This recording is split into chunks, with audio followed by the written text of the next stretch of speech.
Ladies and gentlemen, the following segment of the podcast is presented exclusively by Hillsdale College, now in its 175th year. Hillsdale is a truly independent institution where learning is prized and intellectual enthusiasm is valued. Thank you for listening, and my sincere appreciation to Hillsdale for their sponsorship. He's here. He's here. Now, broadcasting from the underground command post, deep in the bowels of a hidden bunker, somewhere under the brick and steel of a nondescript building, we've once again made contact with our leader, Mark Levin. Hey, this is Doc Washburn from KARN, Mark's affiliate in Little Rock, Arkansas. Delighted to be filling in for the great one again. Look, if you haven't heard me before, I grew up in Charlotte, North Carolina. I got started in radio there as a DJ and music radio many, many years ago. Got into talk radio 23 years ago in Savannah, Georgia. And since then, I've done radio talk shows in Panama City, Florida, my hometown of Charlotte. And now for the last 5.5 years in Little Rock, Arkansas, a place where they have accepted me as one of their own, even though I'd never seen Arkansas before they flew me in to offer me a job back in 2014. Look, I want to start today talking about the impeachment and Spygate because they are both part of the same effort. Did you see Mark's show on the Fox News channel, Life, Liberty, and Levin last night? He had former independent counsel for the Bill Clinton impeachment, Ken Starr, on with him. Now, Mark asked Judge Starr a very important question, and I've got a little clip from that I want to play for you. Guys, let's play cut 12. Go. Do you think this is an effort to overthrow the president? Absolutely. There's no, if because of this, the Ukrainian subchapter fitting into the larger volume of we're going to impeach him.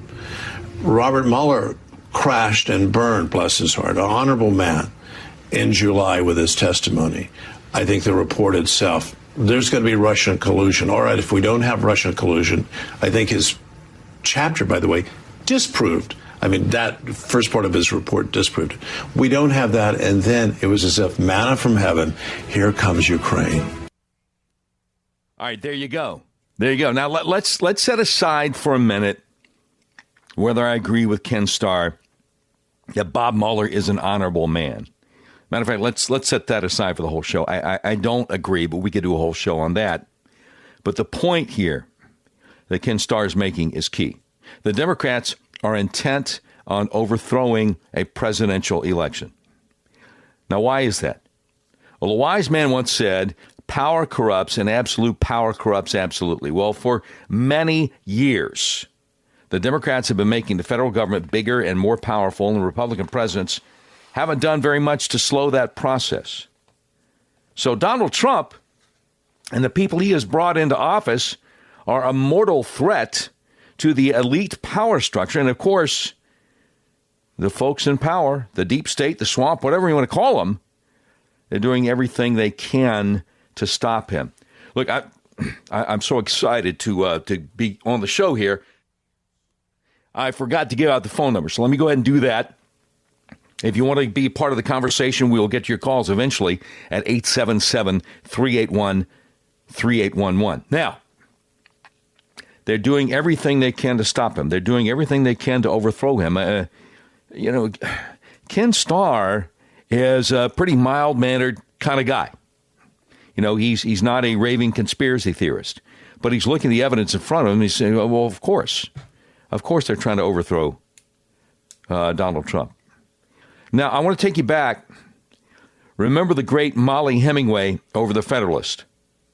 Overheard House Judiciary Committee Chairman Jerry Nadler on the Acela train from New York to Washington right after the 2018 midterm election, making multiple phone calls on his cell phone there, on the train, not caring who overheard him. Obviously didn't recognize Molly Hemingway from Adam when she was within earshot. So Nadler is making multiple phone calls with other Democrats, confidently affirming they were going all in on impeaching Trump over Russia collusion. Oh, just wait till that Mueller report comes out, right? But as Ken Starr told Mark last night on Life, Liberty, and Levin, since Mueller came up with nothing on Russia, they just moved on to Ukraine. By the way, did you hear it recently came out? I think this is over the weekend. Joe Biden, somebody looked at the calendar, which is always fun to do. Well, it seems that Joe Biden announced he was running for president 4 days after Zelensky was elected president of Ukraine. See, as far as the deep state, swamp, bureaucrats, whatever you want to call them, were concerned, the wrong guy got elected president of Ukraine, Zelensky. And it's kind of funny. You're listening to the phone call or reading the transcript of the phone call between Trump and Zelensky. Zelensky's like, hey, we got something in common. You know, we followed your playbook. As far as the deep state's concerned, the wrong guy got elected president of the United States, and then the wrong guy gets elected president of Ukraine. So 4 days later, Biden's like, I'm all in. I'm running for president. All right. Now, did you hear what else happened the same day Joe Biden announced he's running for president? Hunter Biden resigned his position on the board of Burisma, the Ukrainian energy company, the same day Dad announces he's running for president. Now, why would Hunter Biden do that if there was nothing untoward going on? Because, you know, Joe's like, I don't have any idea because I trust my son. There was nothing to look into. I don't know what's going on. I don't know what he did. Sure, I mean, there's a picture of me playing golf with my son and the guys with the Ukrainian, power company, but that's not really me. I wasn't there. I don't have any. No, I don't. No, well, it's a good question. I don't have any idea how much he's lying and how much he's senile. I don't know. We'll leave that to other people. But speaking of the Bidens, Rudy Giuliani has been talking a lot recently about evidence of massive bribery going on in Ukraine now for years that he said he's come up with from going over there and investigating. And he said he gave the evidence to the president. And I know when Martha McCallum recently interviewed Attorney General William Barr, I think it's Thursday and Friday last week, she asked him, would you be interested in whatever material, whatever evidence that Giuliani might uncover in Ukraine? And Barr's like, hey, we'll look at anything, that somebody else gives us. Yeah, if it's actionable evidence, sure. Why wouldn't we? Now, speaking of Hunter Biden, he's got his baby mama problem down in Arkansas, down in my neck of the woods. And so it's not only national news, but it's local news in Arkansas. And he has been resisting the attempt from the baby mama to find out about his finances. He has not been happy with a judge saying, well, yeah, you're going to have to do that. It's a paternity case. And I know the DNA test proves that you're the dad, but part of the process here is you got to give us your financials. And he's fighting that with his lawyers. Oh, no, you're right. Yeah. Well, the 3 lawyers he did have, including the former Attorney General of the state of Arkansas, they bailed. I think it was like on Black Friday, the day after Thanksgiving. They're like, oh, we got an irreconcilable difference with our client. We got to go. And turn down some serious, big, billable hours there. You make a lot of money, and they're like, oh, no, we're out. So I don't know if we'll ever find out why that happened. But speaking of Rudy Giuliani, Rudy, if you're listening, I got an idea for you. Because I know you're a fun-loving guy. I know you have a great sense of humor. The next court hearing in the Hunter Biden versus London Roberts paternity case about the financials, it's going to be Friday, January 7th in Batesville, Arkansas. Now, Rudy, I think it'd be hilarious if you just showed up as an observer in the courtroom. And all you got to do Just get a flight to Memphis and then get a rental. And then, I don't know if you like good Southern home cooking, but I'm sure there are plenty of places in the, the greater Batesville area to get a good meal. But just show up that morning. Unannounced. As just an impartial observer, just show up in the courtroom. I just think that will be beautiful. So, Rudy, if you're listening, or, since I know we're on a bunch of great radio stations like WMAL in Washington, D.C., 77 WABC, New York City, I'm sure someone's listening who knows Rudy, and I just think it's a great idea. Friday, January 7th, the next court hearing in the Hunter Biden baby mama, baby daddy paternity saga in Batesville, Arkansas. Little courthouse there. Rudy, I tell you what, I just think it'd be, if your calendar is free on that day, you show up as just a silent observer in the courtroom. I don't know where I get these ideas, but I think it's a good one. All right. Now, but I digress. Look, if you haven't checked out Mark Levin's Sunday night show on Fox, you need to. Life, Liberty, and Levin. It got started off at 10 p.m. Eastern, just killing it in the ratings. They bumped it up to 8 p.m. Eastern. He keeps you informed there by doing in-depth interviews that are different than his radio show here. I mean, radio and TV are two different mediums. So if you missed Mark's interview with Ken Starr last night, you can check the repeat. The new shows run on Sunday nights, and then the repeat show runs on the next Saturday evening. All right. Want to get back to the Spygate part of the coup attempt. And again, the number to call if you want to get into the conversation. We will get to calls eventually at 877-381-3811. Doc Washburn for Little Rock, Arkansas. Delighted to be filling in for the great one on the Mark Levin Show. Mark Levin.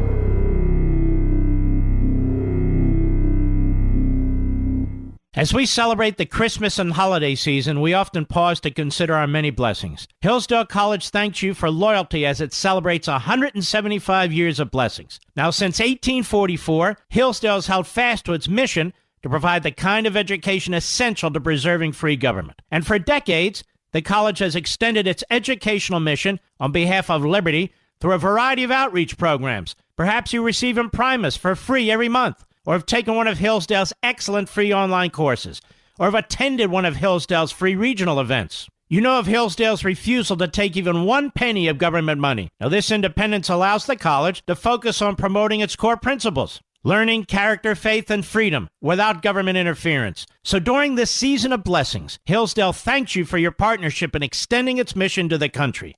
Merry Christmas from Hillsdale College, and to learn more, visit levinforhillsdale.com. That's Levin for Hillsdale.com.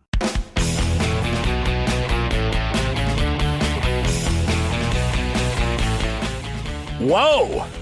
I can see David Lee Roth jumping, doing the high kicks all over the stage, and Edward, that's where he always call him, Edward, shredding the guitar. Mark Levin has the best bumper music. Doc Washburn filling in from Little Rock, Arkansas. And we're talking about the impeachment sham and Spygate because they're both pretty much part of the same thing. So I want to get back to the Spygate part of the coup attempt. Regardless of what you may have heard, there was a lot of very useful information in the most recent report from Department of Justice Inspector General Michael Horowitz that U.S. Attorney John Durham is already finding very useful in his criminal investigation. Let me give you a for instance. In January 2017, then FBI Director James Comey told President Trump the FBI really didn't know if the allegations in Christopher Steele's dossier were true. He also told Trump that the FBI was not investigating the Steele dossier. But Inspector General Horowitz's report says in mid-November and December 2016, FBI officials actually traveled abroad to assess Christopher Steele's credibility. Now, a buddy of mine, Brian Cates, journalist over at the Epoch Times, which you may not have heard of, but I guess they're a big enough deal that a couple of months NBC News was trying to smear them. Anyway, Brian Cates over the Epoch Times had a pretty good theory on this, the fact that they kept on digging and digging and digging, even though they knew Steele was not reliable. They knew his intel was not reliable. They were coming up dry. Brian Cates said the Spygate plotters, the FBI brass involved, Comey, McCabe, Strzok, whoever, Obama CIA Director John Brennan, Director of National Intelligence James Clapper, whoever was involved in this whole thing, to a man, to a woman, they couldn't imagine that it would be hard to find corruption because of what they had been used to for the past 8 years. I mean, surely they would be able to find something to nail Trump with, right? Everybody else is corrupt, right? I mean, just look at Biden, Hillary, Obama. So why wouldn't Trump be? Should be a piece of cake, right? So they kept going back to the FISA court, kept lying, kept defrauding the court. And then, of course, Bob Mueller spent $35 million of our favorite tax dollars in almost 2 years with 18 partisan Democrat prosecutors, came up dry on Russia collusion. So now they try to impeach him for crimes that Biden allegedly committed with Ukraine. Allegedly. There's nothing in the United States Constitution that says you can impeach a president for going to court, which is what the obstruction of Congress article of impeachment is about. There's also nothing in the Constitution justifying impeaching a president over policy disagreements, which is what the abuse of power article of impeachment is about. As Senator Ted Cruz said recently, the fact Pelosi is refusing to send the articles over is all the evidence you need to see that she knows she has a losing hand. Also, the fact Senate Minority Leader Chuck Schumer is demanding the Senate call witnesses the House didn't have time for shows he knows the Democrats have no impeachment case against Trump. It's like Majority Leader Mitch McConnell said, the House investigates, the Senate holds the trial. We're not going to investigate over here in the Senate. That was your job over there. And if Trump didn't want to send you a couple of witnesses, he should have been willing to go to court.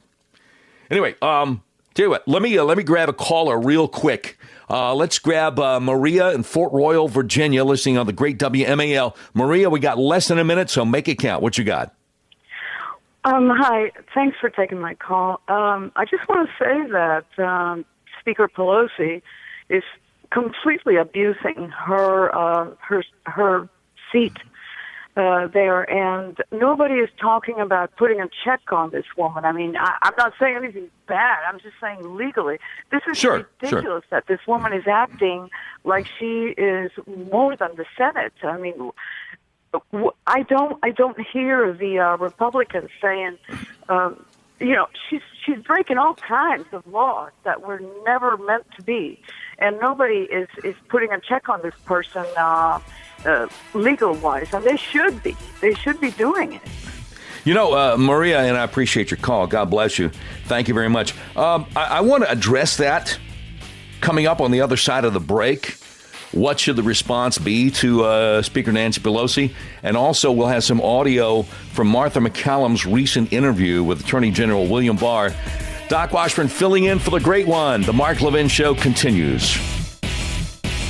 You hear me talk about Hillsdale College a lot, about its rigorous classical liberal arts curriculum, about its exceptionally bright and patriotic students. 175 years ago, Hillsdale College was founded with a mission defined by 4 enduring purposes: learning, character, faith, and freedom. While many institutions have lost their way, Hillsdale College maintains an unwavering commitment to learning, character, faith, and freedom. I've also talked about the great Dr. Larry Arnn, the president of Hillsdale College. It's one of the finest Americans I've ever known. And he explains that these 4 purposes, learning, character, faith, and freedom, remain inseparable in the activity of education at Hillsdale College. He says, learning is difficult and takes more than talent. It takes hard work, which requires character. Freedom is essential for learning, but it is fragile and constantly under threat, so its principles must be studied by all for the sake of its defense. At Hillsdale, faith and learning are integrated toward God because He is the first authority. Folks, if you've ever wondered why I love Hillsdale College, now you know. Visit hillsdale.edu. That's hillsdale.edu for more information. Hillsdale College, pursuing truth and defending liberty since 1844. Remember, that's hillsdale.edu, hillsdale.edu. Liberty's voice, Mark Levin. Talk with that voice now. 877-381-3811. And when you hide, you hide. You know what I'm saying? Okay, I must correct a little foible, a little mistake I made in the first half hour. Doc Washburn filling in for the great one, Mark Levin. Hunter Biden's next hearing in the baby mama paternity case situation, Batesville, Arkansas, will be January 7th, but January 7th is a Tuesday. And I don't know how in the world I, got the wrong day, but I got the right date. So I'm filled with chagrin. All right, now, that having been said, I would like to turn to a very interesting interview that Martha McCallum did with Attorney General William Barr last Thursday and Friday. And, it's interesting. This guy is unflappable, whereas people like Comey seem to be more and more agitated, if you catch my drift. But before we get to the part about Comey, a lot of people have been talking on social media over the weekend that Attorney General Barr actually brought up the name of George Soros. Now, George Soros is a guy, I think he's about 89, 90 years old, something like that. And he has wrecked the economies of several countries over the years by his financial dealings. And he seems to be intent, in my humble opinion, and you're entitled to it, on wrecking our economy. And his hands are in a lot of different pies, a lot of irons in the fire. But anyway, Martha McCallum talking to Attorney General William Barr late last week over there on Fox News. She said, "You recently wrote an op-ed which referred to social justice district attorneys. What did you mean by that?" So let's go with cut number one, go. Well, there's been this recent development where George Soros has been coming in largely in Democratic primaries where they're not going to be much voter turnout and putting in a lot of money to elect people who are not very supportive of law enforcement and don't view the office as bringing to trial and prosecuting criminals, but pursuing other social agendas. And they have started to win in a number of cities, and they have, in my view, not given the proper support to the police.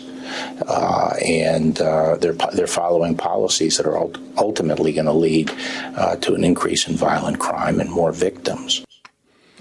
We've been hearing horror stories out of Philadelphia, horror stories about the DA that George Soros backed there. I've seen, mothers of murder victims talking about how the DA allowed the alleged murderers to plea down, and it's just, it's a bad situation, really bad situation. But obviously it's something that is on the Attorney General's radar screen. All right, so Martha McCallum then asked Attorney General William Barr, do you think if people don't treat their police officers better in communities, that they're going to bite off their nose to spite their face, that they will end up with fewer police officers, fewer people that want to protect them? So Attorney General William Barr, cut two, go. Yeah, I was accused of suggesting that the police are going to withdraw their protection. That's not what I'm saying. What I'm saying is most police forces in the country have a high number of vacancies. And as the job gets higher and as police feel that the prosecutors or their political leaders in a jurisdiction are not supporting them, they either can stop being police or they can move to a jurisdiction that's more hospitable. And I think that, we could find ourselves in the position that if we don't, communities that aren't supporting the police may not get the police protection they need.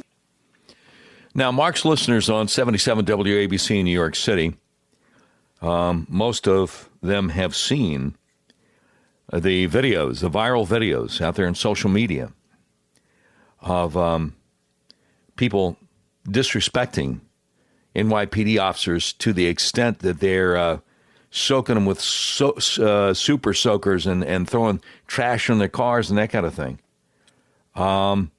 Allowing that sort of thing to go forward is not the kind of thing that is going to lead to greater law and order and a safer community. It's just not. It's like over in California, where what is the law over there now that the police are not supposed to go after anybody that steals less than $900 worth of something? And so people are just running out of, clothing stores with clothes. And, the whole thing about the problem of human waste on sidewalks and the businesses being fined if they don't clean it up. And you wonder why people are leaving California. I think William Barr is on to something here. And, of course, he announced a new crime-fighting program in Detroit last week. It will be interesting to see after Trump is reelected next year what they might do taking this forward to try to protect innocent people in places like New York City and San Francisco and L.A. All right, so Martha McCallum then turns to talking to Attorney General William Barr about Jim Comey. She said, Jim Comey came out after you gave your last interview. You responded to the Inspector General Horowitz's report and spoke out about that. And then James Comey spoke with Chris Wallace on Fox News Sunday, and he said the 17 mistakes and omissions uncovered in the FISA process he attributed it to largely sloppiness. What do you say to that? So let's go with cut 3. Go. I think there's some of them very hard to square with the idea that these were just mistakes and sloppiness. I have said that a number of these episodes leave open the possibility of inferring bad faith or improper motive, but I hasten to add that, as I've said all along, that I've reached no determination on that, nor do I think a final determination on that is appropriate until all the evidence is in. The Horowitz himself, in his testimony, I think pretty well summed it up, which is this could be, on the one hand, at the very least, gross incompetence. On the other hand, it could also be improper motive. And he was not in a position to make that call. And that's why we have the U.S. Attorney John Durham looking into this.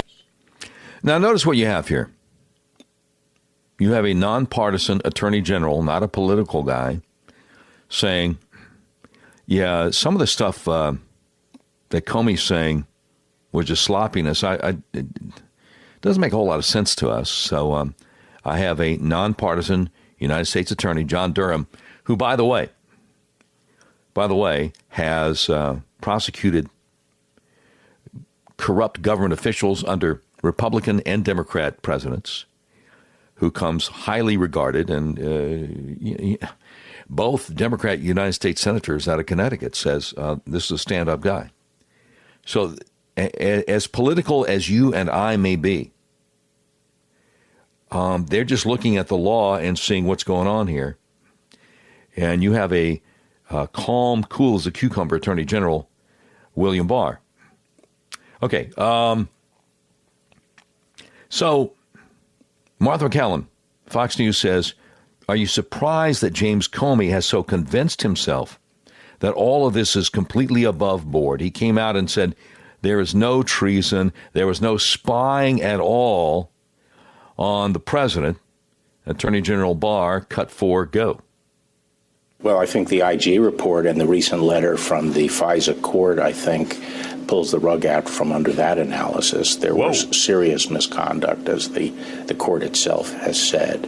And one of the things that I object to is the tack being taken by Comey, which is to suggest that people who are criticizing or trying to get to the bottom of the misconduct are somehow attacking the FBI. I think that's nonsense. We're criticizing and concerned about misconduct by a few actors at the top of the FBI, and they should be criticized if they engage in serious misconduct. That doesn't mean we're criticizing the FBI, and I think the tack of trying to wrap yourself in the institution and say, gee, people who are criticizing the decisions I made are attacking the institution. I notice people don't do that as far as I'm concerned. People feel free to criticize me, and I don't say, gee, you're attacking the honest men and women of the Department of Justice. I think leaders, have to own their decisions and are fair game if they make bad decisions. Attorney General William Barr, just like I say, unflappable on there with Martha McCallum last week. Now, coming up, she's going to play him a couple of cuts from Jim Comey, and Comey is sounding nervous, upset, emotional, and Martha McCallum gets William Barr's reaction to what Comey is saying. This really is a remarkable time in American history. I can't think of another time when an attorney general has openly criticized an FBI director, current or former, and obviously for good reason, for very good reason. So we've got that coming up next. Doc Washburn continuing, filling in for the great one on the Mark Levin Show. Mark Levin.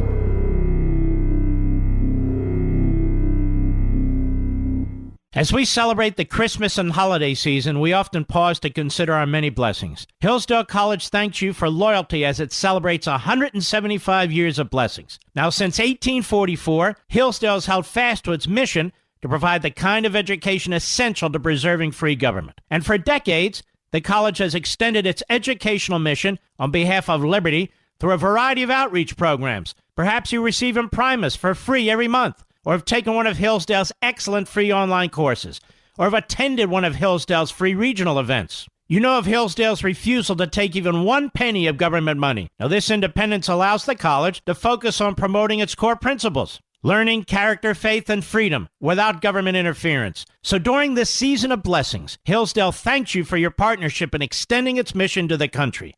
Merry Christmas from Hillsdale College, and to learn more, visit levinforhillsdale.com. That's Levin for Hillsdale.com.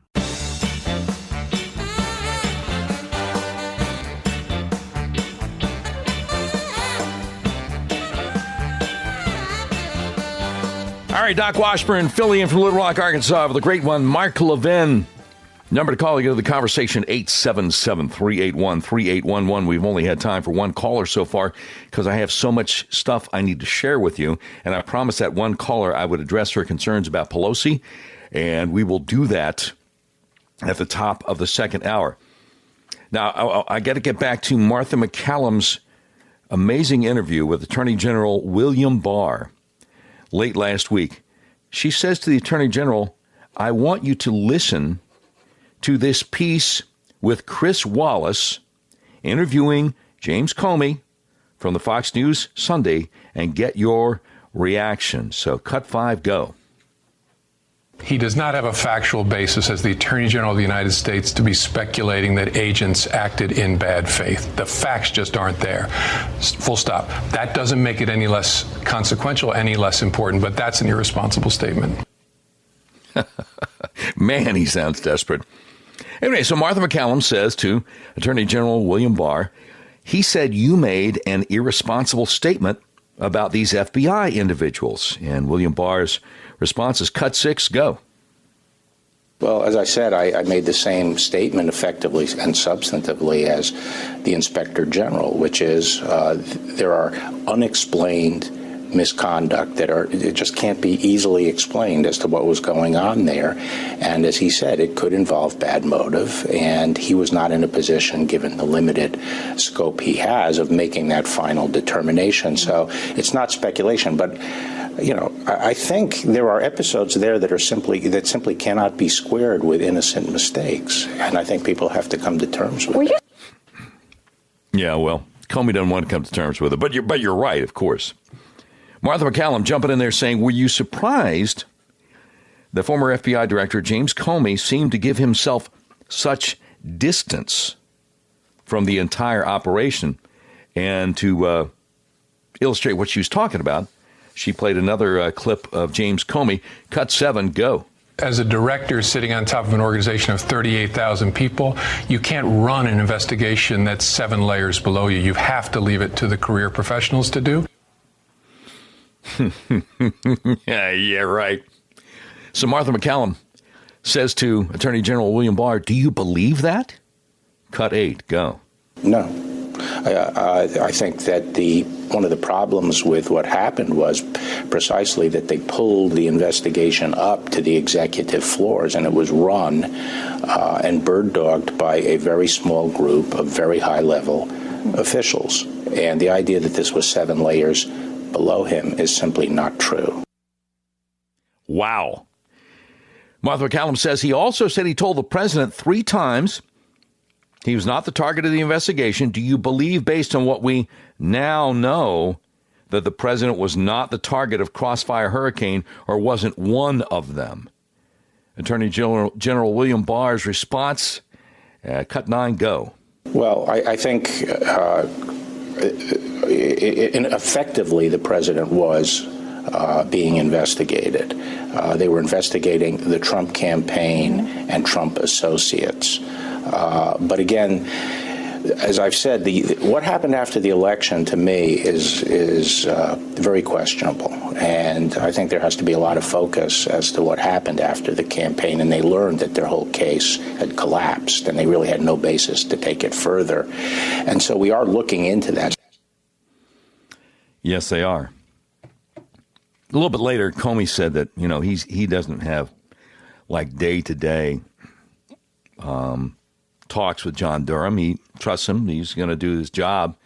But I've been thinking about this a lot, and I read about it a lot. And there's a great independent journalist over there on social media who's got a lot of experience in the intel community, a guy named Greg Rubini, who is saying today, John Durham will not write a report. He will file indictments. And don't be surprised if he already has some sealed ones out there. And, when you think about it, because Barr is saying that we're expecting Durham to have the results of his investigation in late spring, early summer. I don't see why the U.S. attorney, U.S. Attorney, Inspector General, 2 different kinds of people.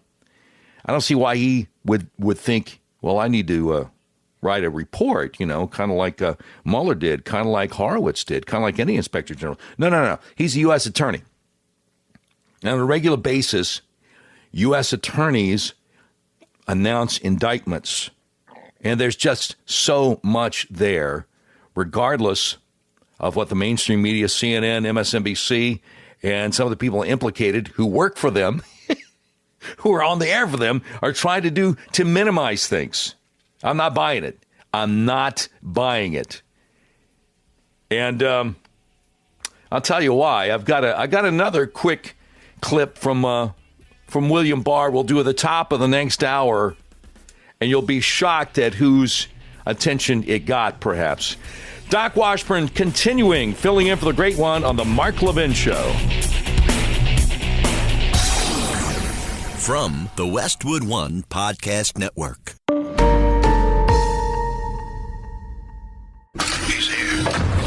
He's here.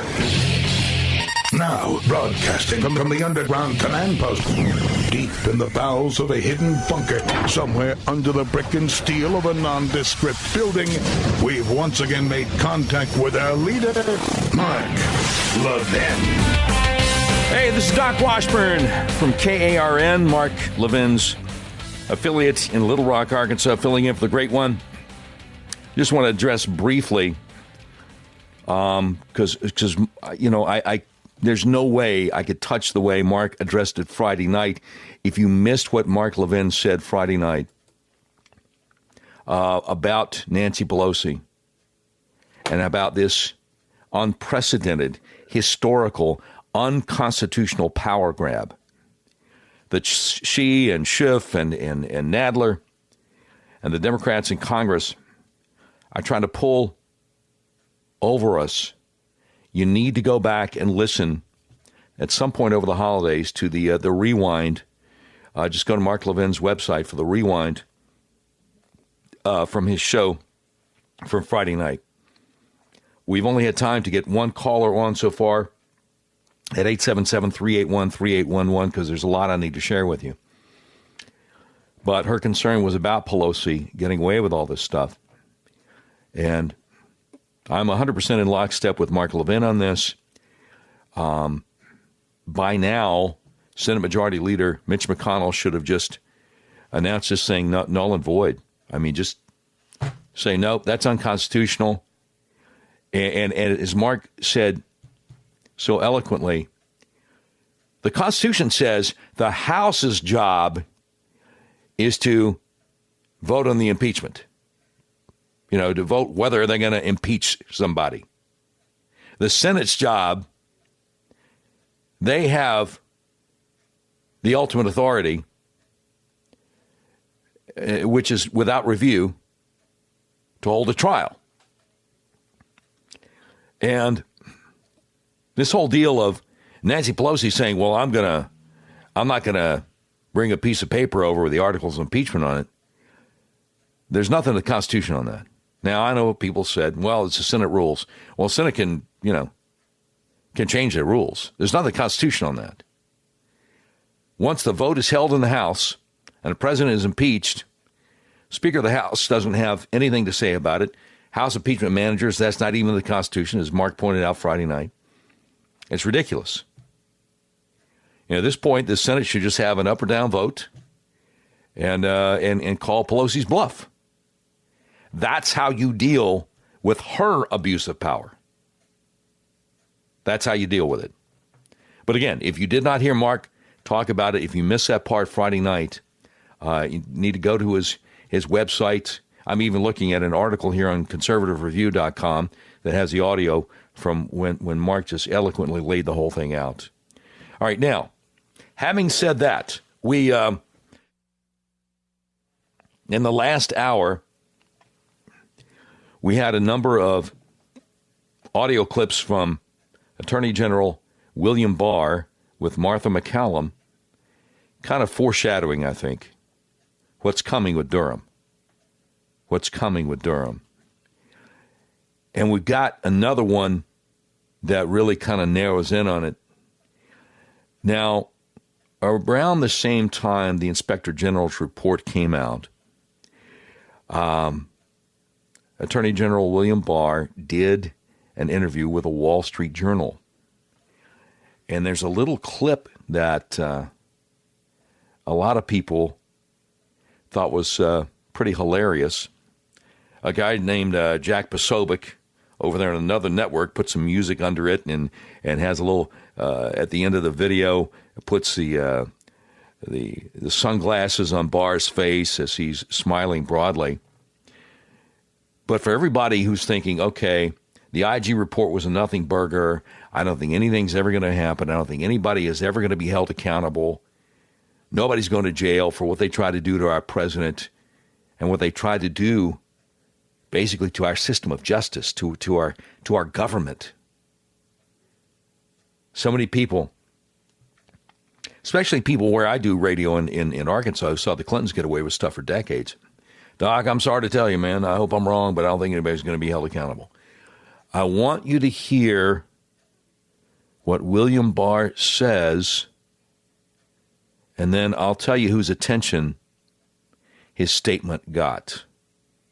And in the hope that I can give you some hope here in this holiday season. By the way, Merry Christmas and Happy Hanukkah. All right, now, William Barr talking to the Wall Street Journal interviewer, cut number 11, go. So, nowadays I'm constantly hit. Why aren't people going to prison for what they did to the president? On the other side, throw Bill Barr in prison. And these things take time. All right. Now, you may be thinking, why is he laughing about this? This is not a laughing matter. We've waited too long. We're almost 3 years into the Trump presidency. Why has nobody been held accountable?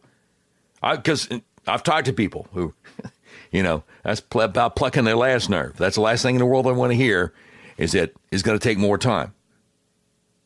All right, let me drop some truth on you.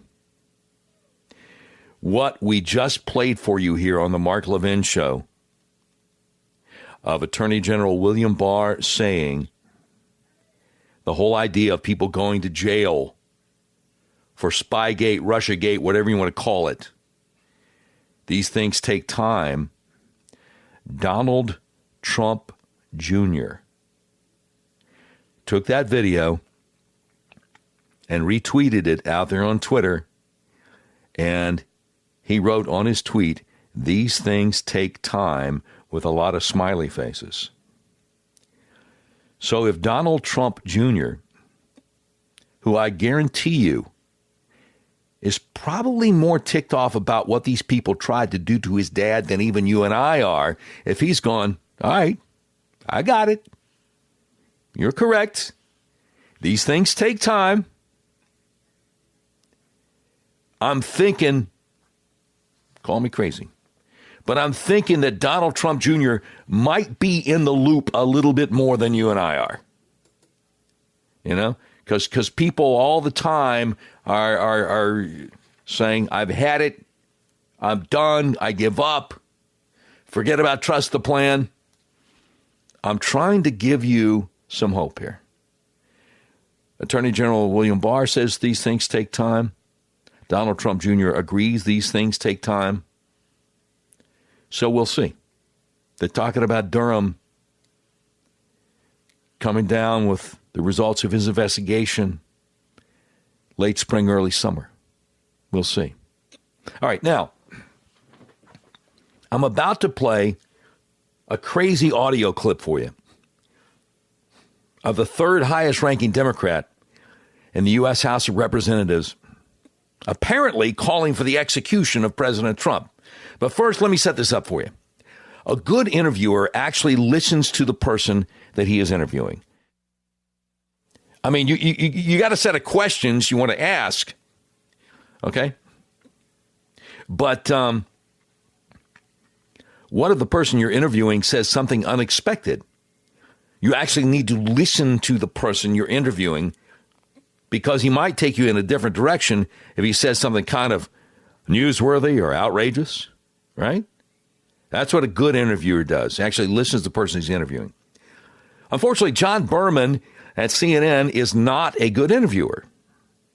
He had South Carolina Democrat Congressman James Clyburn, the third highest ranking Democrat in the U.S. House of Representatives, on with him recently.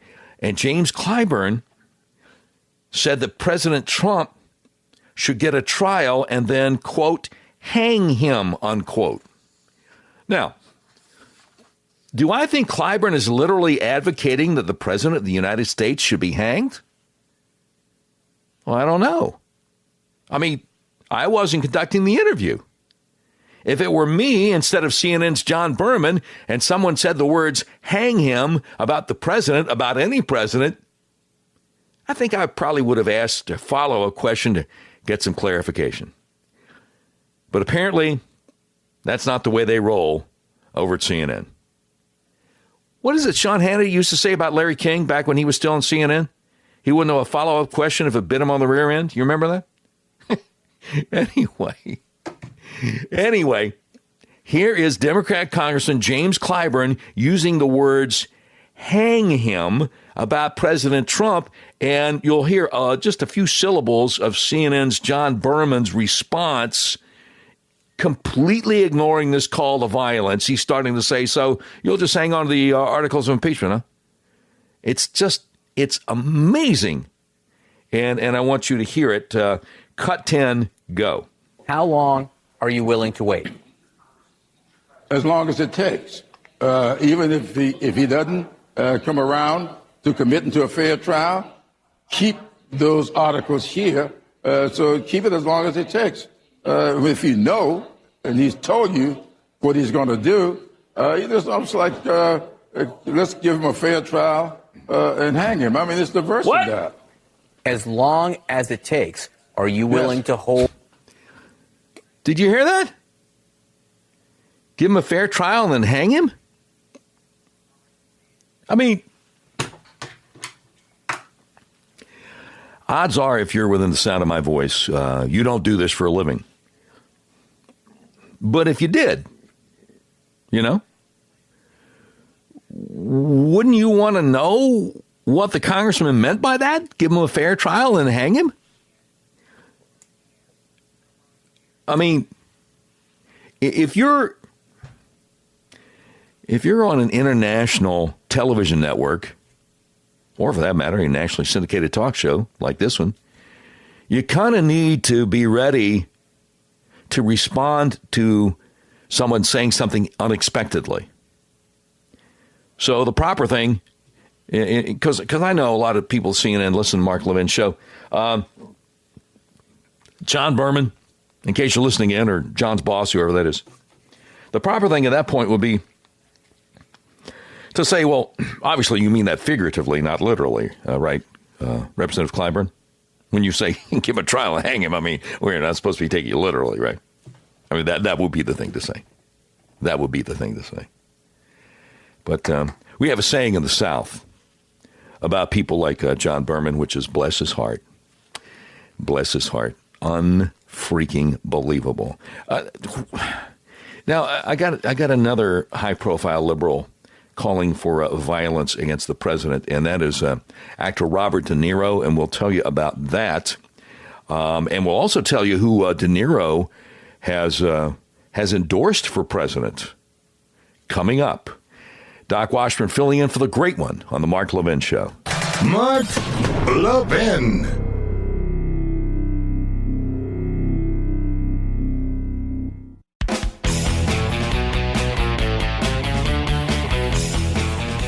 All right, Doc Washburn from Little Rock, Arkansas, from Mark Levin's affiliate in Little Rock, filling in for the great one. You know, we played a clip a little bit right before the break of Congressman James Clyburn using the words hang him about the president, and CNN's John Berman ignoring this call to violence. And I said it reminded me of what Hannity said years ago about Larry King when Larry King was still on CNN, which is that Larry would not recognize a follow-up question if it had been him on the rear end. And I got to give you an example. Way back in 1990, Clarence Thomas was up for, he was being nominated for the United States Supreme Court, and Larry King had his guest on, this crazy guy from down in Louisiana, David Duke, the former Klansman Nazi guy, David Duke, who was running for governor of Louisiana, unfortunately. And so Larry King says, "So, Mr. Duke, what do you think about Clarence Thomas for Supreme Court?" And David Duke's response was, "Well, I think he'd probably make a good justice on the Supreme Court. Of course, I don't like the fact he has a white wife." And Larry King just moves on. Now, I would think the decent thing to do, the appropriate thing to do, if I'm Larry King, would be to say, "Well, what the hell kind of business is that of yours, number one? And number two, why would it bother you?" But nope, not Larry King. So I guess CNN has this tradition. I don't know. Anyway, what is it with high-profile liberals and their insistence that violence is the answer? Actor Robert De Niro recently said he wants to see President Trump hit in the face with a bag of human waste. Now, why do you think that is?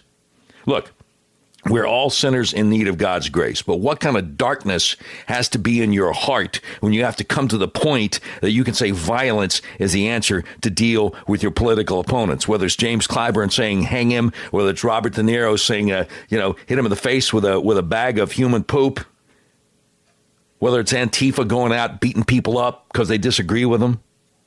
Oh, by the way, Robert De Niro has endorsed South Bend, Indiana Mayor Pete Buttigieg for president. Okay, so has anybody in the mainstream media asked Mayor Pete if he disavows De Niro's call for violence against the sitting president? Now, you know as well as I do, if a high-profile conservative had said something similar about, say Barack Obama, and the same high-profile conservative had endorsed a Republican presidential candidate, what do you think the reaction would have been? But in this case, nothing but crickets. Now, I don't want to, you know me, I don't want to go too far on a limb here. But I'm almost at the point where I'm thinking, and work with me here on this, that maybe, just maybe, the mainstream media is in the tank for the liberals. You think it's a possibility? Because it's mind-blowing to me that these things happen and everybody just ignores it. Why is that? Why is that? 877-381-3811. Now, we have a lot of calls lined up. A lot of people want to talk about Pelosi and McConnell and even James Clyburn. And I'm looking forward to getting to all of your calls coming up right after the bottom of the hour break. But some of these things, it's like Arsenio Hall used to say in the old day, things that make you go, And there are a lot of them out there, which is why I'm delighted to be filling in for Mark Levin.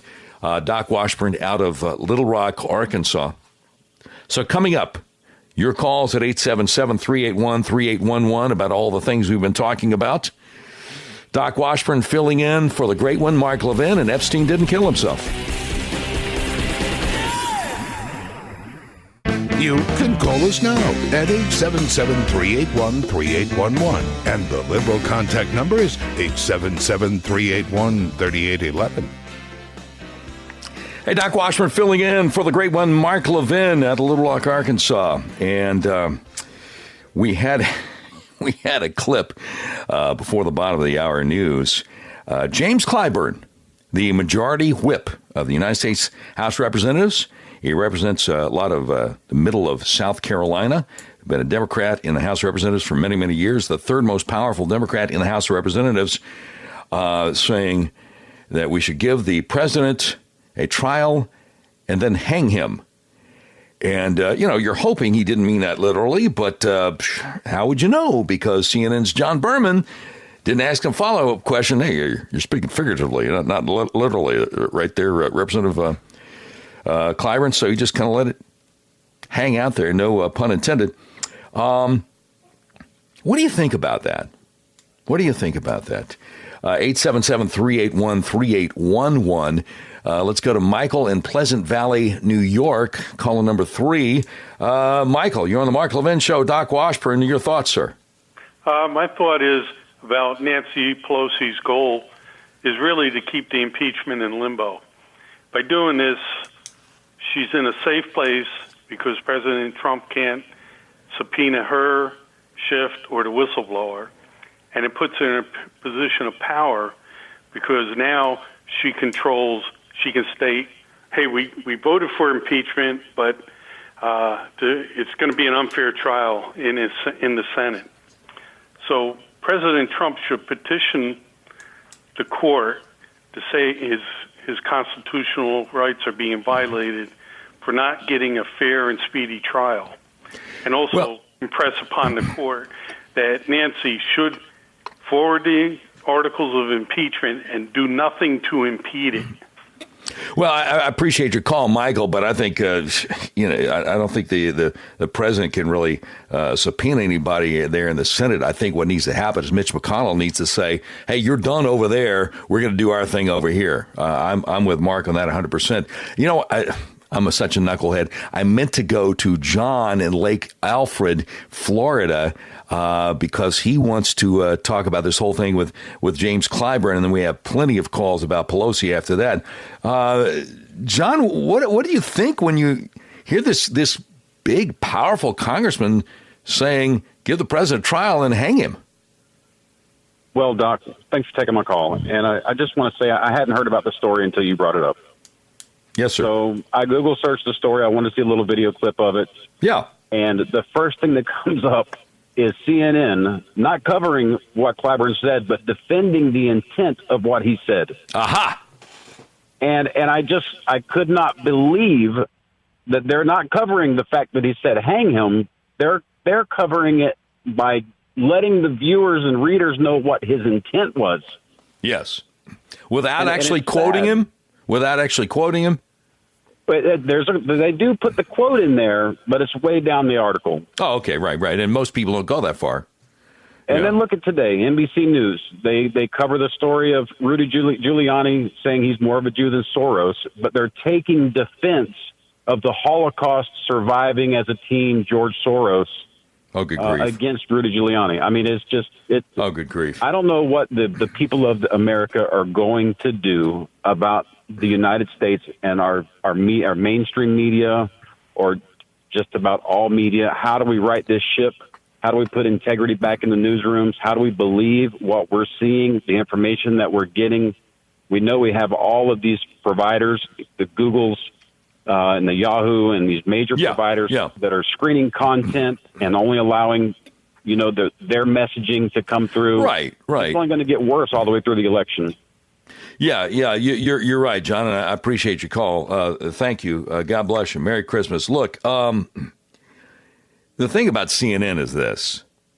I mean, as far as I'm concerned, it's a cable access network which has a captive audience in the airports of our country. Guys, what? You can still watch it at home? Come on! Seriously? No, wait. CNN is on cable systems at your home? Wow. Big if true. But nobody watches CNN. Nobody watches CNN. I think what CNN basically is trying to do is give people in other countries a negative impression of the United States and our president and the people who elected him. Obviously, they don't care about the fact that they don't have a domestic audience here in the United States. If they did, they would do something differently. So I've always thought that the way you counter bad speech is with more good speech. And that's why I'm delighted to be here filling in for the great one. But yeah, CNN's a joke. We all know they're a joke. I don't know how many of them know they're a joke, because some of the things they say just give you the impression that there's no self-awareness there, For instance, if you could be a guy like Brian Stelter and have a show on every Sunday morning called Reliable Sources, but you bring Dan Rather on, there's no self-awareness there. It's just, I'm not worried about CNN because they just don't have any influence on anything. But, when you see something so outrageous, I mean, as far as I'm concerned, the Secret Service should have talked to James Clyburn by now. Just to say, hey, Congressman Clyburn, you're kidding, right? I mean, you weren't serious, were you? Because you know what we do for a living. So, you know what I'm saying? All right. 877-381-3811. Let me go ahead and grab another caller here. Dwight in Glenwood Spring, Colorado. Dwight, you're on the Mark Levin Show. Doc Washburn filling in. What's up? Yeah, Doc Watson. How you doing, sir? Pretty good, sir. What you got? Listen, I was just going to make a comment on the Clyburn comment there. Yeah. Yeah, basically the mainstream media, they still get into American households 5:30, 6 o'clock at night when people are getting home and they're relaxing, they listen to the news. Yeah. And that's their message is there. Nobody watches CNN. But the narrative on the left is the fact that they get away with it. Robert De Niro can say his words. Clyburn can say something.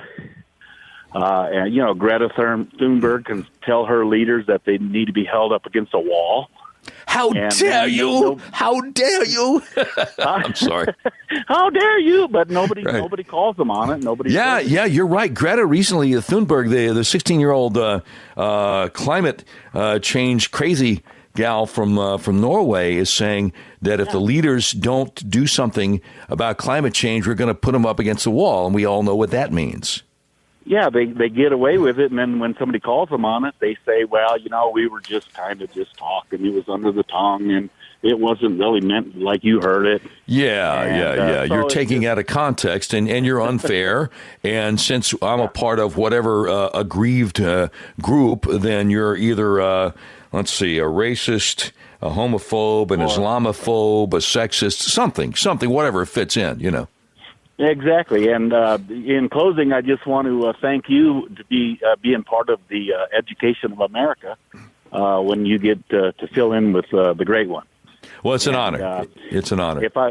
If I can tell my buddy Jeff and I was listening, and we used to listen to Beaker Street and Beaker Theater rock radio in Little Rock. Out of Little Rock, Arkansas, way back in the day. Very good, Dwight. I appreciate you. Merry Christmas, brother. God bless you. Thank you very much. All right, let's. I think Jeff in Fairfax, Virginia, has an intriguing point here on line 4. Let's go with Jeff. Hey, Doc. Right. Thanks for having me on. Hey, man. Jeff, what you got? I think Mike just misstated what he was trying to say. Lindsey Graham would be doing the subpoenaing of the witnesses, and Nancy's her plan here is to gum up the Senate oversight by having this pending trial that's impeachment interruptus. Yeah. So she can say that our witnesses can't be called by the oversight committees because it would be intimidating to them. So we're going to get all your subpoenas quashed. If you want to have Eric Ciaramella, come and talk to the Senate oversight committees, we're going to say you can't speak to him. Yeah. Because of this pending trial in the impeachment. I see. Okay, so in other words, Lindsey Graham, chairman of the Senate Judiciary Committee, if he were wanting to subpoena Eric Ciaramella, however you say it, the so-called whistleblower, to find out what his deal was and his old buddies who were working for Schiff. And, oh, by the way, Mr. Ciaramella, did you have anything to do with the Russian collusion hoax? Then Pelosi somehow or another runs interference for him, saying, well, I'm sorry, Senator Graham, because we got this impeachment thing going on? You think Lindsey would actually pay attention to her? Well, she'll go to the courts and get it quashed. Subpoenas can be quashed by courts. Well, they can, but when Trump wanted to do that, then they impeached him. They said, you're obstructing Congress. So maybe she would do this. She's hypocritical, but it would be, again, obstructing the other house of Congress, right? But this is the deep state insurance policy. An ongoing investigation keeps you from being able to interview witnesses and subpoena them. That's the point. This is A.G. Barr bothers me when he says these things take time. We've been waiting an awful long time for him to change the decision on Hillary Clinton and the homebrew server. Right? He could change that. He just hasn't done it. It's been a long time coming. Again, though, and I appreciate your call, Jeff. Thank you. God bless you. Merry Christmas. Again, Donald Trump Jr. agrees with him on this, and I think Donald Trump Jr. is in the loop. And the thing about an ongoing investigation, I'm sorry, Ms. Pelosi, that investigation was over when you voted out the articles of impeachment. So I don't think that would play. I don't think it would play in a court of law, even with some liberal judges, for that matter. Well, you never know with them. But in the meantime, the cool thing is that Mitch McConnell has helped President Trump get a whole lot of constitutional judges on federal courts. And the thing to remember, as Mark has said, most cases going through the federal court system don't make it to the U.S. Supreme Court. So it's very, very important what kind of judges you have in the courts that are lower than the U.S. Supreme Court. Again, the number to call to get into the conversation is 877-381-3811. I'm Doc Washburn, filling in for the great one, Mark Levin, on The Mark Levin Show. Mark Levin.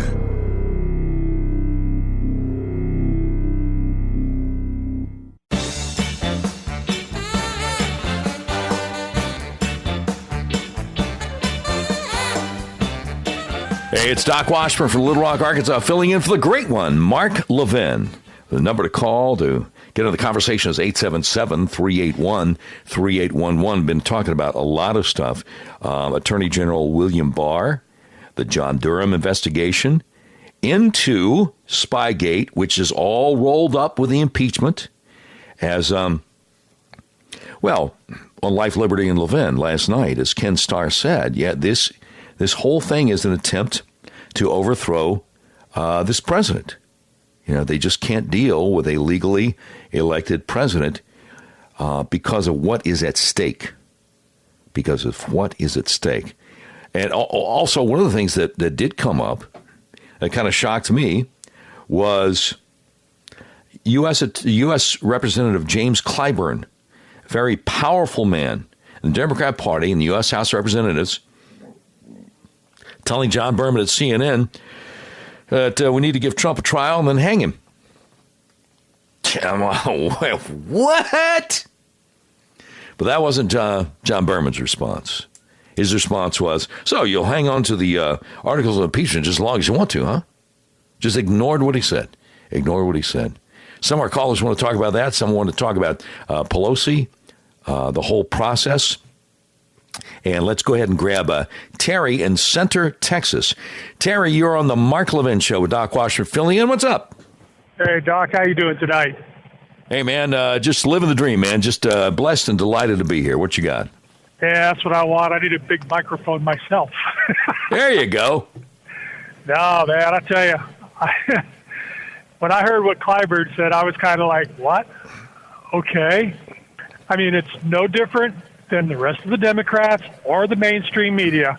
They all throw this stuff out there, and they're not held accountable. Ever. They never. They just go right about doing what they're doing like it's okay to do this. And it just, there's got to be, I'm just racking my brain, because I know the president can't sue him. He has to take the slings and the arrows. That's he just got to do it. But still, there's got to be somebody out there that can stand up and say, enough of this, and start filing lawsuits for what these people are saying. They're not apologetic about it either. No. It makes you wonder, and I appreciate your call, Terry. It makes me wonder with all the lies that Adam Schiff has told, and maybe he's going to get rolled up in John Durham's Spygate criminal investigation. I don't know, man. I don't know. It's going to be interesting. Let's go with Jim in Imperial, Nebraska. You're on the Mark Levin Show. Doc Washburn filling in. What's up, sir? Oh, Doc, thanks for taking my call. First, I'd like to wish everybody out there Merry Christmas and Happy Hanukkah. Absolutely. We can say that on the Patriot Channel. Yeah, there you go. Anyway, with everything that's been happening with the impeachment proceedings and whatnot, yeah, to me, it's made it. I've known for a long time that this is a constitutional republic, not a democracy. Yeah, and right. What's been going on, in a lot of other thinking I've done about it, it's made it crystal clear exactly why our founding fathers did not make this a democracy. Right. It's precisely because of what that leads to, which is, it's majority rule. So with the greed that is inherent in human beings for power, for whatever, it leads to legalized bribery. Yeah, I mean, we're a country of laws, not of men, and the concern that the founders had was that a pure democracy would be a rule of the mob. Is basically what is happening right now. I mean, the whole system, the committee system in Congress, is so lopsided. I mean, with the Judiciary Committee, 24 Democrats, 17 Republicans. How are you going to get anything solved that way? You know, it's completely partisan. That's what our founders were absolutely terrified of. Is you're absolutely correct. Absolutely correct, Jim. And I got to run to it, brother. But Merry Christmas, Happy Hanukkah. No, you're absolutely correct. And this is why that all of Mark's listeners need to talk to their friends and their loved ones in congressional districts that are represented by Democrats and tell them you got to vote them out November 3rd, 2020. If you have relatives that just insist on voting for the Democrat, tell them they need to vote on November 4th, 2020. Do us all a favor, you know what I'm saying? Doc Washburn from Arkansas in for the great one on the Mark Levin Show. From the Westwood One Podcast Network.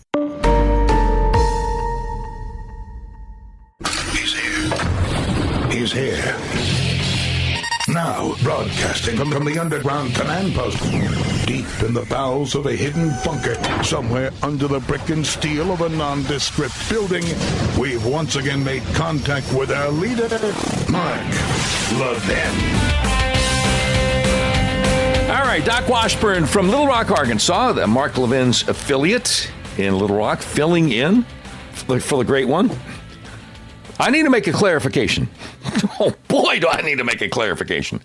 One of the people I follow on Twitter said earlier today that he does not believe that U.S. Attorney John Durham will be coming out with a report next year about Spygate. He thinks he'll just be doing indictments. And I thought, well, that makes sense.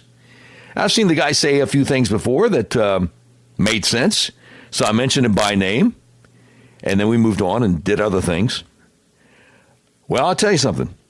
I'm never going to mention him by name again. Because he's now out there on Twitter trying to tie in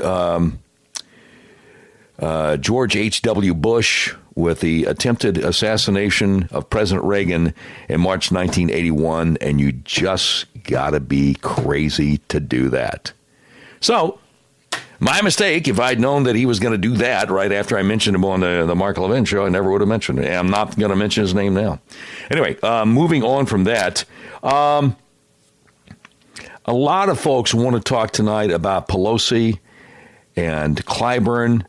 Now, a lot more of you know Pelosi's name than know Clyburn's name. Now, Pelosi, of course, is Speaker of the House, and then the next person down is Steny Hoyer, the majority leader of the U.S. House for the Democrats, and the next one is Majority Whip James Clyburn. And James Clyburn said the other day to CNN's John Bourbon, we need to give the president a trial and then hang him. And we're just like, are you out of your ever-loving mind? So we played the clip on that earlier. And people are calling in at 877-381-3811, want to respond to that, want to respond to this whole, the Spygate and impeachment are one and the same. As Ken Starr told Mark Levin on Life, Liberty, and Levin on Fox News last night, yes, of course, this is an attempt to overthrow a president. What Pelosi's doing is unconstitutional. You got two articles of impeachment, one obstruction of Congress, the other abuse of power, and neither one of those terms that the Democrats came up with recently have anything to do with what the Constitution says about impeachment. So let's talk about it, shall we? At 877-381-3811. I'd like to go to Annie in the Bronx. Annie, you're on the Mark Levin Show with Doc Washburn filling in. What's up? Hey, what's up, Doc? Thank you very much. Thank you. Happy Hanukkah and Merry Christmas. Yes, ma'am. Same to you. Yes, ma'am. Thank you very much. What I'd like to say is, when it comes to this president, all bets are off. And this is why he's hated so. The media now, for decades, have not let us be. I want to say something that might be a bit it might make people uncomfortable. But I mean, and I don't mean it as the Messiah, but I mean that he is the chosen one in many respects. Look at all the people he campaigned against. Could you imagine one person taking all of this? He is the one to come and wipe off the word suckers from our faces. He is his own Friday Night Live. He can go up against Saturday Night Live. It is constant from the morning with The View all the way towards midnight with Seth Meyers. And we could never beat these people. It's Hollywood. Yeah. They're too big. But he, likewise, is big. And as far as being the chosen one, he is for this era. I forgot which senator. I just forgot his, maybe Rick... something Rick, I know he made some mention to Pontius Pilate. And I will say this. Wow. This is not to say at all or to compare President Trump with Jesus Christ. Right. There, in essence, what happens with a mock jury and what happens with in somebody who is always persecuted for being somebody who persecuted Christ, which is Pilate. Well, let me break this down for the listeners, Annie, and I appreciate your call. I think there are a lot of people in this country who are thankful and who thank God in prayer every day that we were spared a President Hillary Clinton, God forbid. And they know that, the Democrats, whoever running for president right now, are a bunch of bad folks, but Hillary's never going to be president, and they're very thankful. And they look back and think, well, this is something we prayed about, and we asked God to please spare us. Hey, President Hillary Rodham Clinton, and have been pleasantly surprised with a lot of the things that Donald Trump has been able to accomplish, even with this nonstop stuff going on against him. Now, this leads us into, though, this insane editorial from Christianity Today. This guy, Mark Galli, I guess the editor, is getting ready to retire. And he has this editorial called Trump Should Be Removed from Office. It's time to say what we said 20 years ago when the president's character was revealed for what it was. And I thought, well, now, look, sometimes I think it's better to try to understand than to be understood. And what could he possibly be thinking? So I started reading this editorial the other day when it came out. And the first 4 paragraphs made sense, but then I got to the 5th paragraph, and I'm like, okay, well, now wait, that's a bald-faced lie, and that's where I stopped. And let me just give you an idea here. What this guy, Mark Galli, in Christianity Today, which is a periodical that goes back to the 50s, Billy Graham had something to do with starting it way back in the day. He says, in our founding documents, Billy Graham explains that Christianity Today will help evangelical Christians interpret the news in a manner that reflects their faith. The impeachment of Donald Trump is a significant event in the story of our republic. It requires comment. And I'm like, yeah, but I don't think I'm going to like your comment. 2nd paragraph, he says, the typical Christianity Today approach is to stay above the fray and allow Christians with different political convictions to make their arguments in the public square, to encourage all to pursue justice according to their convictions, and treat their political opposition as charitably as possible. We want Christianity Today to be a place that welcomes Christians from across the political spectrum and reminds everyone that politics is not the end and purpose of our being. We take pride in the fact, for instance, that politics does not dominate our homepage. I'm thinking, okay, all right, but I'm waiting for the punchline, right? 3rd paragraph. That said, we do feel it necessary from time to time to make our own opinions on political matters clear, always as Billy Graham encouraged us, doing so with both conviction and love. We love and pray for our president as we love and pray for leaders as well as ordinary citizens on both sides of the political aisle. I'm like, okay, well, that's decent. The last good paragraph. They said, let's grant this to the president. The Democrats have had it out for him from day one, and therefore nearly everything they do is under a cloud of partisan suspicion. I'm like, yeah, I'm surprised you noticed that. This has led many to suspect not only motives, but facts in these recent impeachment hearings. And no, Mr. Trump did not have a serious opportunity to offer his side of the story in the House hearings on impeachment. I'm like, well, yeah, right, exactly. Paragraph 4 of the Christianity Today editorial is pretty good, but then they throw it all away in paragraph number 5, which is where I had to stop. Paragraph number 5, 2 sentences. They say, but the facts in this instance are unambiguous. The President of the United States attempted to use his political power to coerce a foreign leader to harass and discredit one of the president's political opponents. That is not only a violation of the Constitution, more importantly, it is profoundly immoral. Okay, dude, wait. Mark Galli, editor of the Christianity Today magazine, that is a bald-faced lie.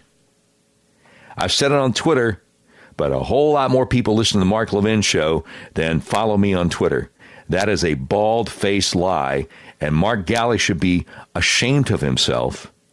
And whoever else at Christianity Today magazine was in the decision-making process, whoever else has had to go by to get printed the other day, you should be ashamed of yourselves.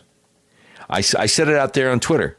I said, look, I don't know if Donald Trump is a Christian or not, but I know you claim to be one, and you should be ashamed of yourself. They're breaking the 9th commandment there. You shall not bear false witness against your neighbor. What they're saying is not true. It is a lie. The facts in this instance are unambiguous. The President of the United States attempted to use his political power to coerce a foreign leader to harass and discredit one of the president's political opponents. That is not only a violation of the Constitution, more importantly, it's profoundly immoral. None of that's true. Every word of it, including the punctuation marks, is a lie. Unbelievable. Outrageous. And so I had to say something. And I have. And if you want to talk about it, of course, the lines are open at 877-381-3811. I'm Doc Washburn from Little Rock, Arkansas, filling in for the great one, Mark Levin, on The Mark Levin Show. Mark Levin.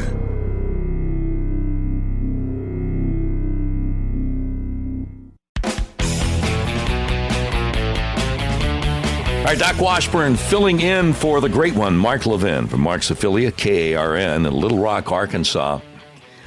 And I tell you what, I so feel everything that Mark said Friday night. This is unprecedented, historically unconstitutional. What they're trying to do to this president, I don't care if you like him or not. This is about our country. This is about the future of our country. And if you got a problem with the way things are going, to quote the great philosopher Barack Hussein Obama, try winning an election. That's what you're supposed to do. You're not supposed to pretend that this is a very somber, prayerful moment and you wish you didn't have to impeach the president when you've got nothing. Because Nancy and Adam and Jerry Nadler have nothing, and they know it. Okay, wait. Let me back up. I'm not sure what Nadler knows at this point. But Schiff and Pelosi. Okay, wait. Well, I'm not sure what Pelosi knows. But you get what I'm trying to say. All right, 877-381. When she announced the impeachment deal, right before the president released the transcript of the call, as soon as she got through talking, you remember what happened? The first reporter said, Madam Speaker, since a president has never been convicted in the Senate after being impeached in the House, what will you have accomplished if you impeach him in the House? He's not convicted in the Senate. And Pelosi's like, and ran away.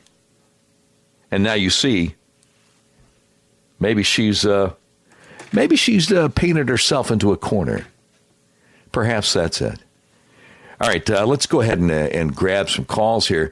Let me take Joshua from upstate New York. Joshua, you're on the Mark Levin Show. Doc Washburn filling in. What's up, brother? Yeah, can you hear me? Yeah, absolutely. I hope you can hear me, too, and then we'll be on the same page. Yeah, so basically for that guy that said that they should take Trump and hang him, I can only tell him that unlike Epstein, the Democrats just kill themselves because they keep killing themselves with all these negative and silly comments that they keep making on the president. Now, for people just tuning in, Joshua was referring to James Clyburn, Democrat representative from South Carolina, who said on live television on CNN, well, we need to give the president a trial, then hang him. And we're like, what? Yeah, but you're right, Joshua, and I appreciate your call. The Democrats are shooting themselves in the foot. It's ridiculous. All right, let me go to Lee in Wichita, Kansas. Lee, we got about a minute, brother, so let's make it count. What you got? What I have is if it was such a clear and present danger and so urgent that they needed to hurriedly impeach him, why did they go on Christmas break? They do not care about our country. You're absolutely correct. And what I have is true embarrassment because I said brother when I saw Lee. And obviously, you've never been confused for a brother in your life, especially when you meet people, in real life. So, Lee, obviously, you should be referred to as sister. And I'm filled with chagrin. Lee, I can't apologize enough. 1,000 pardons. Oh, no problem. All right. I appreciate it. But you're right. You're right. Clear and present danger, a danger to our national security. But all of a sudden, but let's take a few weeks off. And Pelosi's like, let me go ahead and invite him to State of the Union in February.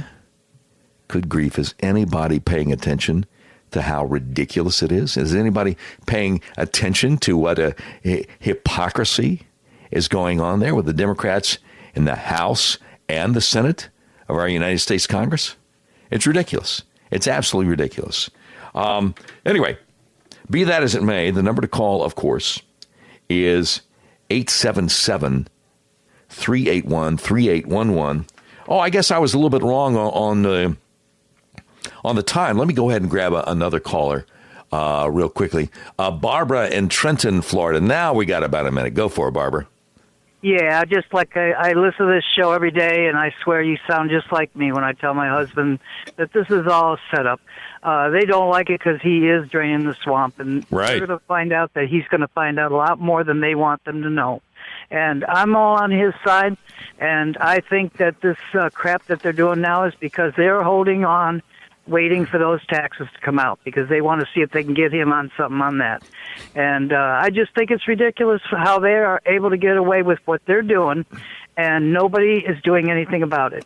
And if people are listening, they need to start doing something with their own counties and cities that they're living in to start putting the word out that things need to change. Because if we don't speak up, who's going to? No, you're right, Barbara. You're right. I enjoy the show, and I want to wish you a Merry Christmas, and I'll let you speak. Merry Christmas to you, Barbara. I appreciate your call. Thank you very much. No, you're absolutely correct. You're absolutely correct. And this is why we're waiting for to see what John Durham, U.S. Attorney John Durham, will do this late spring or early summer. Yeah. Let me tell you what Rudy said coming back. Doc Washburn filling in for Mark Levin. The great one as the Mark Levin Show continues. Mark Levin, the George S. Patton of Talk Radio. Call him at 877-381-3811. That's 877-381-3811. And Doc Washburn from Little Rock, Arkansas, Mark Levin's affiliate in Little Rock, KARN, filling in for the great one, and just delighted to be here. It's always an honor and a privilege. We've got. Have you heard the quote from Bernie Sanders? Bernie Sanders has taken an interest in minor league baseball.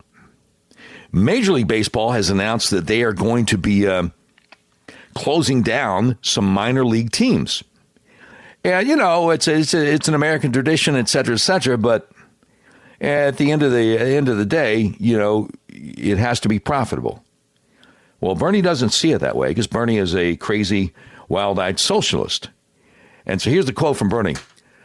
I refuse to stand by and watch as Major League Baseball eliminates 42 minor league teams. We're fighting back and demanding they pay players a living wage, too. So here's what I'm thinking. Bernie, You know, a lot of us working stiffs, we don't make a whole lot of money. We can't afford tickets, maybe, for instance, to see the Lakers play the Celtics, as long as we're talking about sports. So, Bernie Sanders, what are you going to do about that, huh? When are you going to tell the NBA to lower the ticket prices? Hey, Bernie, by the way, while we're at it, you're talking about how free education should be a right, healthcare should be a right, all these different things should be a right. Well, why shouldn't I be able to buy a Lamborghini, a Ferrari, maybe a nice Acura NSX? Don't I have a right to a luxury car, Bernie? What are you going to do to make sure I can have one, Bernie? That's what I want to know. We'll take that under advisement. Yeah, because money grows on trees, right, Bernie?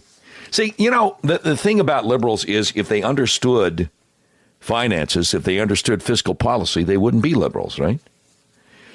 All right, 877-381-3811. Let me go with Jimmy in Brooklyn, New York. Jimmy, you're on the Mark Levin Show. Doc Washburn filling in. What's up, brother? I want to explain something real quick about the radical left religious people. Yes, sir. The normal Marxist revolution, you got to get the poor to hate the rich, being that there's more poor people. The factory workers have to hate the factory owner. Right. The tenants have to hate the landlords, and right. all the way down the line. So when this was being done in Italy, it didn't quite work. So an Italian communist said there's a difference in Italy. There's something that unites the rich, the poor, and everybody. They're all Catholic. So Antonio Gramsci said you have to penetrate the religion. You have to penetrate the culture. And also the communists write that when they take over a country, usually it's a small amount of communists, and they have to rule through force and threat of force. Right. And they have to, so the population is not ready for the revolution. So another part of this Gramsci strategy is you re-educate the population prior to the revolution. Oh, yeah. And this is interesting because in liberation theology, which is this, the implementation of Gramsci strategies, they write, Christians in the capital of this country must work to undermine its vast economic and political apparatus. So this is a world movement. So the Gramsci strategy is used all over the world. So naturally, in a Muslim country, they have to come through Islam, and that accounts for part of today's anti-Western terrorism. One more point. Sure. This guy Buttigieg, right. His father is the leader and one of the leaders and founders of the International Gramsci Society. So this is the movement, how the communists work through all the culture. They have to subvert our culture and destroy our culture. At the same time, they're replacing it with a Marxist culture, mostly coming through now under the guise of socialism, because that doesn't sound as threatening as Marxist or communist. But this is what it is. So Gramsci, people go look it up. Antonio Gramsci. Gramsci's G-R-A-M-S-C-I. Yeah, he passed in 1937. Yeah, I mean, he and Alinsky are two peas in a pod. Yeah, no question. Implemented worldwide, and I mean, they got the young people, so we have a big battle on our hands. Yeah, we do. They can't stand Trump because he stands in the way. He is like a savior. I'm not particularly religious, but God could send anybody to save you. God forbid I'm dying in a fire. I don't care who comes to save me. Right, well, Trump is at that position now. He's saving this country, and the people who are trying to tear it down know he stands in the way, and they hate him for it.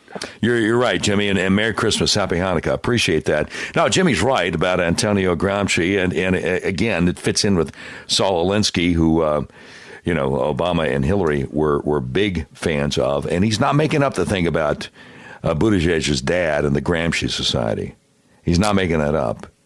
And, of course, Pete Buttigieg, who Robert De Niro has endorsed. What else do you need, right?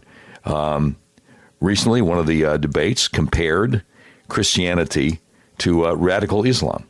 And they're saying Pete is a moderate Democrat. He's a moderate. I don't want to know what one of the radicals would be.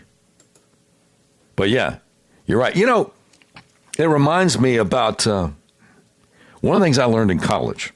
A guy who was a few years older than me when I was in college was trying to warn me. He said, nobody gives you information for free. They want you to do something with it. And if that's not obvious to you by now when you turn on CNN or MSNBC, when you pick up the New York Times, the Washington Post, if that's not obvious, I don't know what to tell you. But the last caller reminded me of something funny.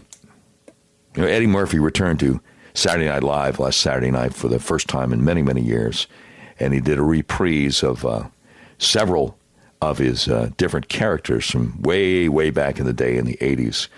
One of the ones he didn't do was the poet. I think he was went by the name of Tyrone Green, and I'll never forget the poem that he read on Saturday Night Live back in the 80s, and it went something like this: "Kill my landlord, kill my landlord, CILL my landlord."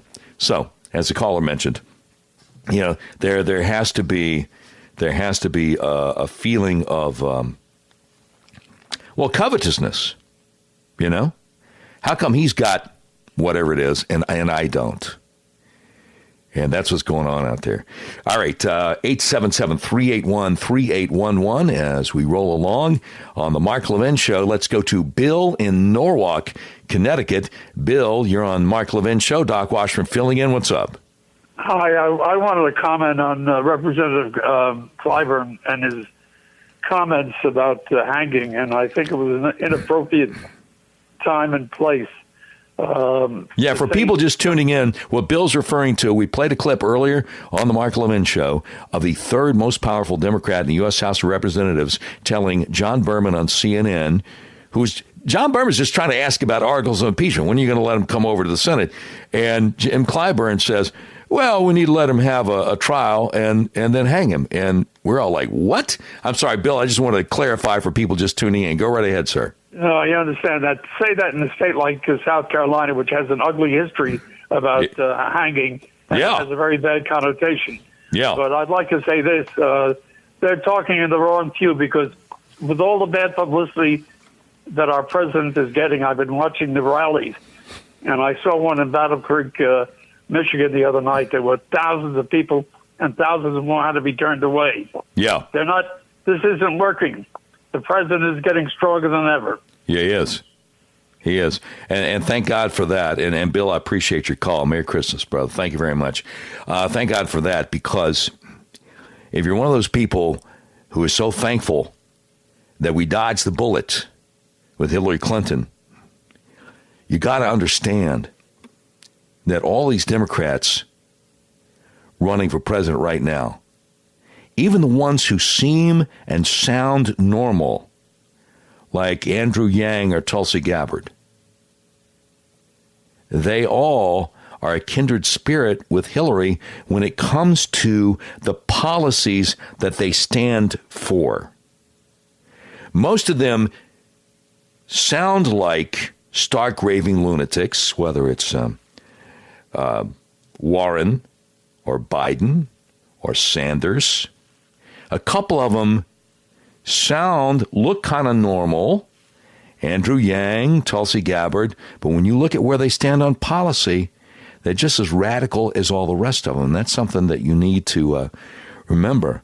Now, Tulsi, I thought for a long time, and by the way, it was hilarious when she took out Kamala Harris in an earlier debate. I thought for a long time that Tulsi is trying to position herself for 2024. Of course, she knows she's not going to get anywhere near the nomination this time. But she also knows whoever does is going to be crushed by Trump on November 3rd, 2020. And I think Tulsi Gabbard, the congresswoman out of Hawaii, is trying to position herself so that after Election Day 2020, she could go, guys, look, I tried to tell you. She could say, look, I'm a liberal Democrat. I'm with you. I want to achieve what you want to achieve. But I tried to tell you that it wasn't going to work the way that fill in the blank did it, whether it's Elizabeth Warren or Mayor Pete or Biden or Bernie Sanders or whatever. Because, a lot of times, like back in the 80s when Mondale and Dukakis got crushed so badly, then in 92, they were looking for a guy who didn't seem quite as liberal as they did. And they got him in. And I'm going to spare you. You're my Bill Clinton impersonation. But Tulsi Gabbard is trying to set herself up to be the Bill Clinton of the 2024 election, minus the sexual harassment, if I may. All right, more calls coming up at 877-381-3811. The Mark Levin Show continues. Doc Washburn filling in for the great one. Mark Levin.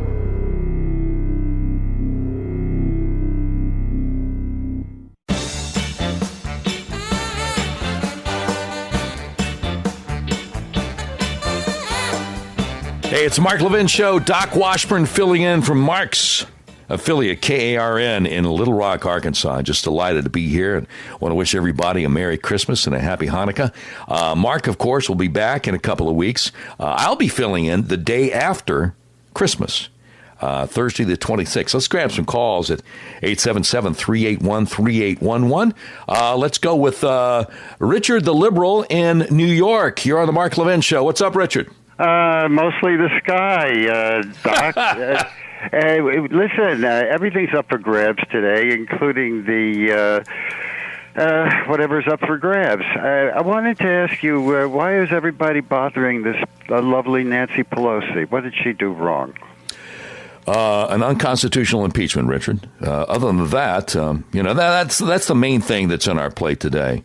There's nothing in the Constitution saying you can impeach a president because he wants to ask a court if a subpoena is legal. But that's behind the obstruction of Congress deal.